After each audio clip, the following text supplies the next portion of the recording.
The night was strangely silent as the villagers of Nkanu slept, unaware of the dark figure moving among them. Odo, the white dog, stood guard by the grave of his mistress, Chioma, his mournful howls cutting through the stillness.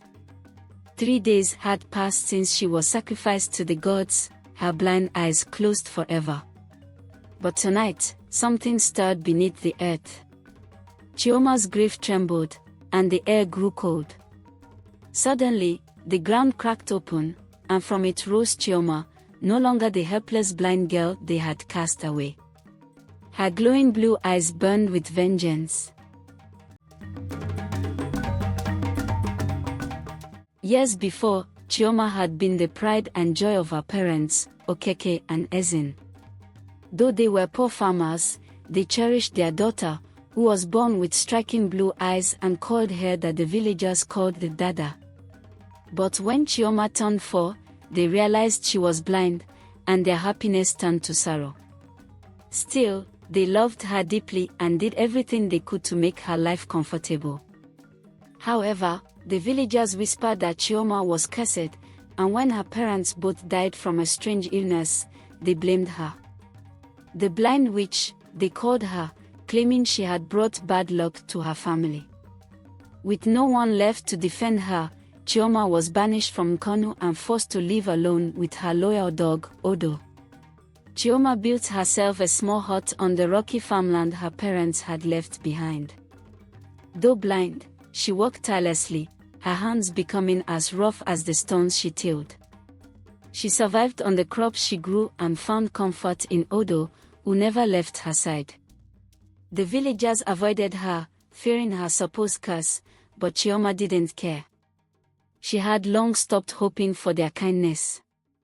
Still, deep inside, she yearned for a place where she would be accepted, where she wasn't seen as a burden or a curse.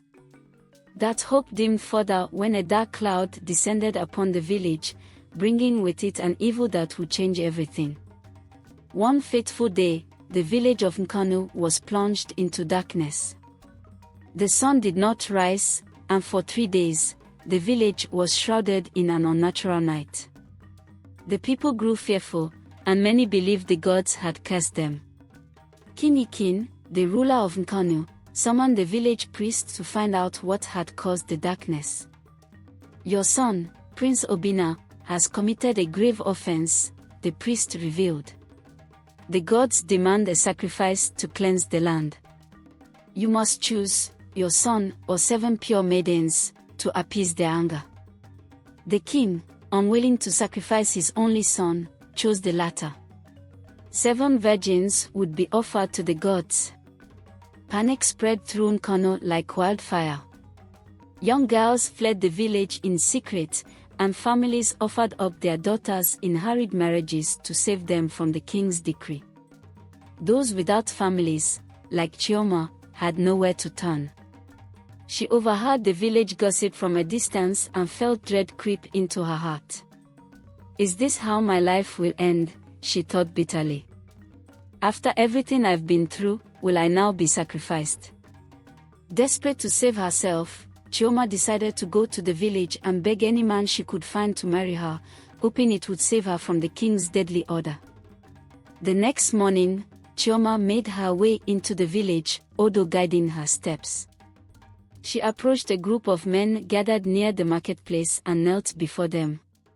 "Please, good men of Nkanu," she pleaded. "I am a blind orphan with no one to protect me. Will one of you marry me or at least sleep with me, so I can avoid being sacrificed?"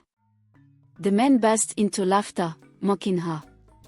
"Why would we marry or sleep with you, a blind outcast?" one man sneered. "Beautiful women are begging for husbands, and you think we would choose you?" Another added, "You have nothing to offer. Get away from us, witch." Humiliated and heartbroken, Chioma returned to her small hut, her tears mixing with the dust on her cheeks. She had tried to save herself, but there was no one willing to help. "Maybe if I stay hidden, they won't find me," she whispered to Odo, though deep down she knew it was hopeless. The king's guards were thorough, and they had orders to capture any maiden left in the village. Chioma prayed that somehow, the gods would spare her from this fate, but her prayers went unanswered. The next day, the king's guards found Chioma. They dragged her from her hut, ignoring her cries and pleas. "I am blind. I am of no use to the gods," she shouted, but her words fell on deaf ears. Along with 6 other girls, Chioma was taken to the outskirts of the village, where they were bound and thrown into a large pit, their graves prepared for them. The guards began to cover the pit with earth, suffocating the girls beneath the soil. As the dirt closed in around her, Chioma used her last breath to curse the village. "It will never be well with you," she vowed. "You will know my pain. You will suffer as I have suffered." That night, Odo, Chioma's loyal dog, stood watch over her grave.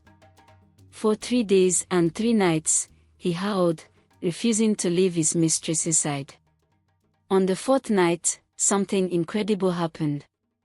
The ground began to tremble, and Chioma's grave split open. She rose from the earth, no longer the blind girl the villagers had cast out.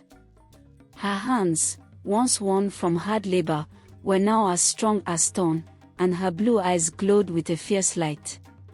Odo backed beside her, ready to follow her lead as she set out to avenge the wrongs done to her.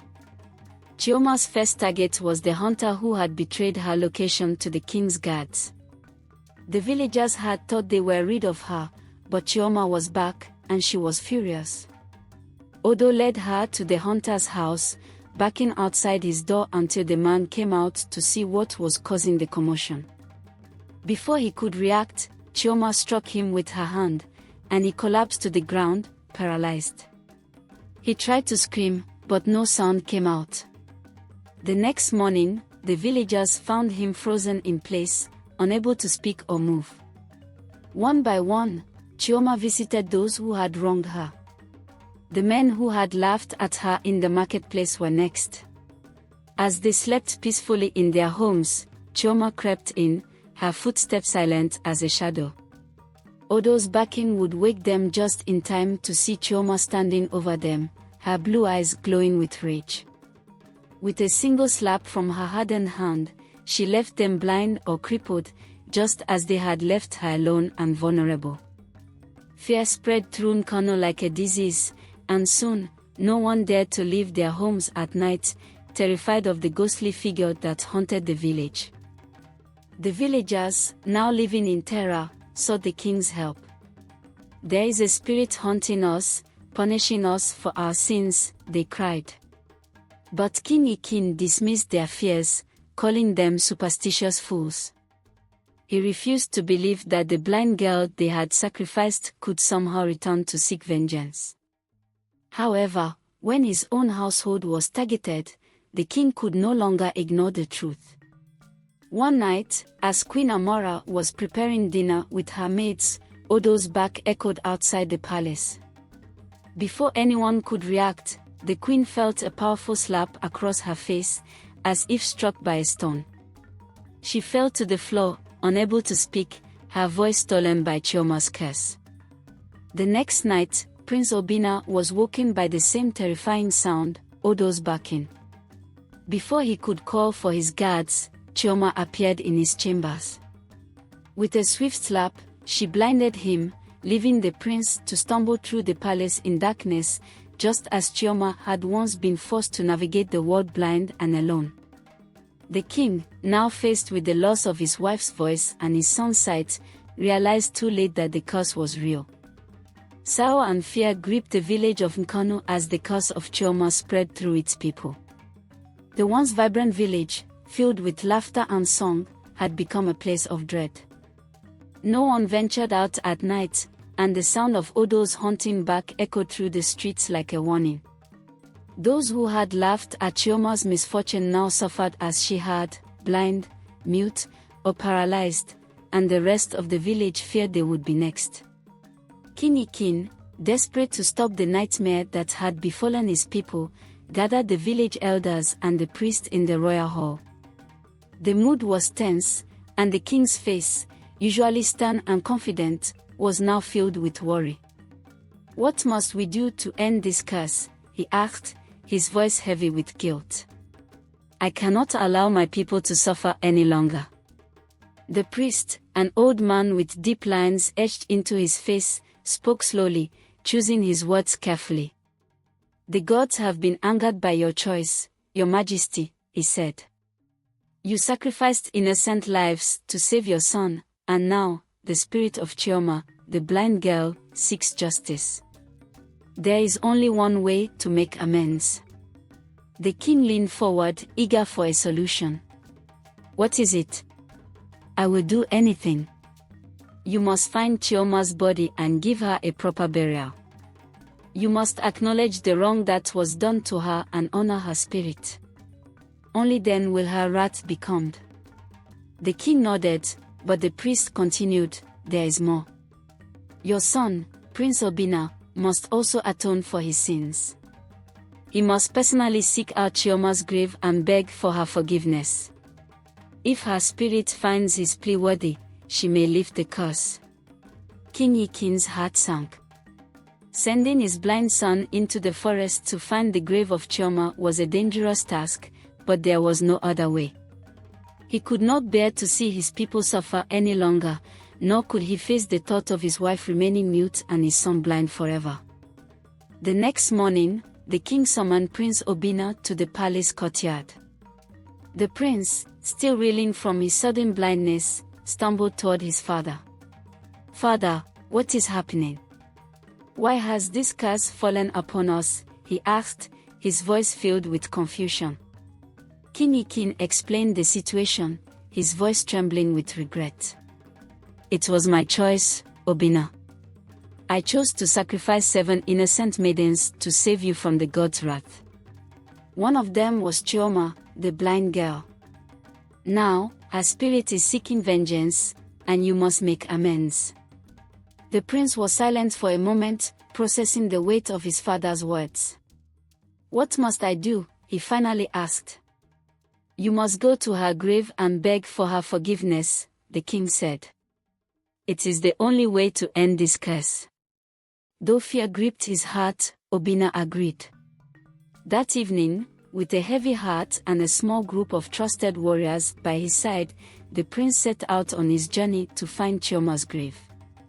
His blindness made the journey treacherous, but the warriors guided him through the dense forest, following the sound of Odo's distant barking. The journey was long, and the night was filled with the sounds of creatures lurking in the shadows, but they pressed on, knowing the fate of the entire village depended on their success. After hours of searching, they finally reached the clearing where Chioma had been buried. The ground was cracked, evidence of the restless spirit that had risen from beneath it. Prince Obina knelt beside the grave, his hands trembling. Odo stood nearby, his eyes glowing in the darkness, watching the prince's every move. "Spirit of Chioma," the prince began, his voice shaking, "I come to you, not as a prince, but as a man who has wronged you. I was blind to your suffering, just as I am now blind to the world around me. My father chose my life over yours, and for that, I am truly sorry. I beg for your forgiveness. Please, lift this curse from me and my people." The wind stirred, and the trees seemed to whisper as the prince's words hung in the air. For a long moment, there was only silence. Then, from the shadows, Chioma appeared, her glowing blue eyes piercing the darkness. Her hands clenched into fists as she approached the prince, her face expressionless. Obina's heart raced as he felt her presence near him. He could sense her anger, her pain, and the injustice she had endured. But he remained still, kneeling before her, waiting for her judgment. "Chioma," he whispered, "I was blind to your suffering, just as I am blind now. I understand your pain. Please, show mercy." For a moment, Chioma stood over him, silent. Then, slowly, her hands softened, and her glowing eyes dimmed. She reached out and touched Obina's face. The prince felt a warmth spread through his body, and suddenly, his sight returned. He blinked in disbelief, looking up at Chioma for the first time. Her expression was no longer filled with anger, but with a deep sadness. "You were spared once," Chioma said softly. "Do not waste the life you have been given." Obinna bowed his head, tears filling his eyes. "Thank you," he whispered. Chioma turned and disappeared into the night, her spirit finally at peace. Odo, her loyal dog, followed her, fading into the shadows. The warriors stood in awe, realizing that the curse had been lifted. When the prince and his party returned to the village the next morning, the air was different. The oppressive darkness that had hung over Nkanu for so long was gone, and the villagers emerged from their homes, blinking in the bright sunlight. The curse had been lifted, and peace had returned. The king, overjoyed to see his son's sight restored and his wife's voice returned, called for a grand celebration. But the memory of Chioma lingered in his heart, and he knew that he could never undo the harm he had caused. He decreed that the story of Chioma, the blind girl who had been wronged, would be told for generations to come, so that the people of Nkanu would never forget the importance of kindness, justice, and mercy. And so, the village of Nkanu, having learned from its past mistakes, flourished once again. The people vowed never to mistreat the poor or the disabled, for they had seen firsthand the power of a spirit wronged. They honored Chioma's memory, planting trees at the site of her grave and celebrating her bravery each year. Her story, passed down from one generation to the next, became a reminder to all that true strength comes not from power or wealth, but from compassion and understanding. In the end, Chioma's spirit found peace, and her legacy lived on in the hearts of the people of Nkanu. And Odo, her faithful dog, was said to roam the village at night, his soft bark a reminder to all that even the most forgotten among us have a voice.